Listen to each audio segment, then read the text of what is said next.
severe thunderstorms were located along a line extending from 7 miles west of Telegraph to 13 miles northeast of Vance, moving northeast at 35 miles per hour. Hazard, 60 miles per hour wind gusts and penny-size hail. Source, radar indicated.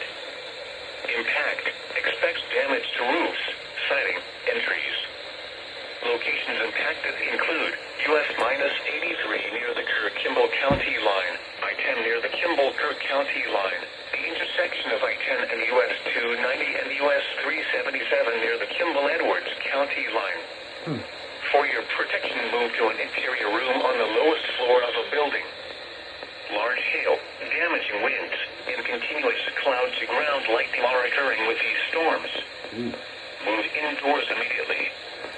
Lightning is one of